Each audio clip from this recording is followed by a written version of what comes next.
de nous exprimer au nom des travailleurs précarisés depuis une quinzaine d'années déjà. Je suis accompagné ici de Brice Nzé Etougué, qui est le secrétaire général de la section syndicale des travailleurs temporaires.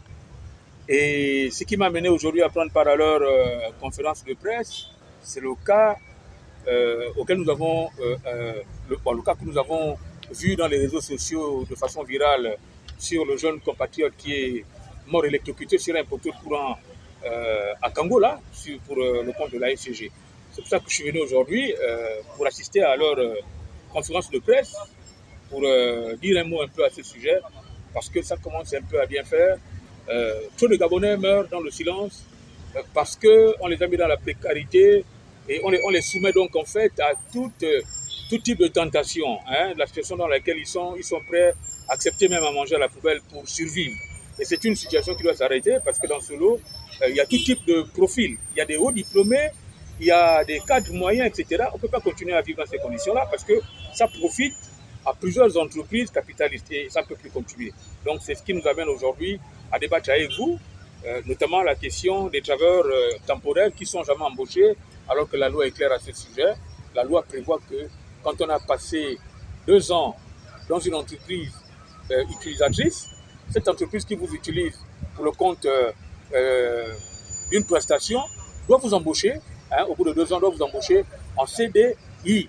Parce que si vous faites 2 ans dans une entreprise, ça laisse supposer que le besoin existe, il est réel, donc on doit vous embaucher. Voilà. Des normes de sécurité. Ce que j'ai appris, c'est que le courant a été coupé entre Doum et Kango. Donc le gars devait couper de Lambaréné, Kango il n'a pas coupé. Le gars s'est grillé. Et lui, il est sur le poteau, les agents de la SG sont en bas. Est-ce que c'est normal? Donc on t'a envoyé mourir. Vous voyez? Donc moi, ça m'a tellement choqué, j'ai eu mal au cœur.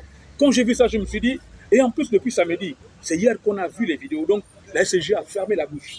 Et il y a une complicité là-bas collective qui fait que les pauvres jeunes sont tellement terrorisés qu'ils ont même peur de se plaindre. Ils parlent en cachette, ils m'envoient les messages en cachette. Oh non, il ne faut pas nous exposer. Mais non les gars, on ne fait pas peur à un cadavre avec le drap du mort. Tout à fait. On ne peut pas faire peur à un cadavre avec le drap du mort. Moi, c'est un proverbe partout. Vous êtes mort, vous êtes en fait, moi je ne sais pas, vous êtes en train de pourrir, et puis vous avez peur de mon nom. Quelqu'un qui travaille un mois, ce n'est pas un travail. On vous change comme, des slips, des caleçons. C'est-à-dire que vous, quand vous êtes un peu boudin, on vous dépose d'abord à la maison, le temps que votre contrat vieillit, le temps que votre contrat disparaisse. On prend un autre, on vous interchange comme des sous-vêtements. Ce n'est pas correct. Vous voyez? Donc ça voudrait dire simplement que toi, si tu veux bouder, on prend lui là. On te met d'abord à côté, le temps que tu ailles réfléchir, le temps que tu ailles t'affaiblir. Après, quand lui aussi commence à bouder, on vous change comme ça. On vous roule comme ça pendant des années. Si ces gens doivent revenir à la prochaine élection avec ce bulletin électoral, avec le même état d'esprit, monsieur le président de la République, ce ne sera pas à votre avantage. Je vous en conjure, je vous implore de mettre un terme à cette situation qui commence à devenir insupportable, qui n'est même plus supportable.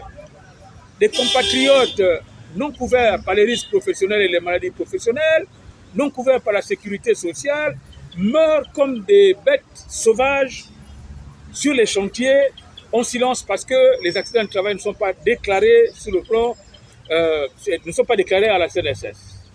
Récemment, nous avons assisté dans les réseaux sociaux à la mort en direct d'un compatriote qui a traumatisé la nation tout entière. Sur le président de la République, cette situation doit prendre un terme. Il y va de votre crédibilité.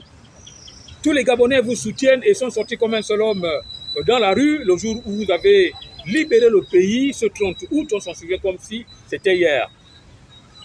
Les espoirs commencent à s'amenuiser avec les 4 mois que ces jeunes ont attendu que la situation soit réglée. Monsieur le Président, voilà ce que je voulais vous envoyer comme message, en espérant qu'il va vous parvenir, et je sais que vous êtes réceptifs, c'est ce qu'on nous a dit, que vous recevez tout ce qui vous demande des audiences.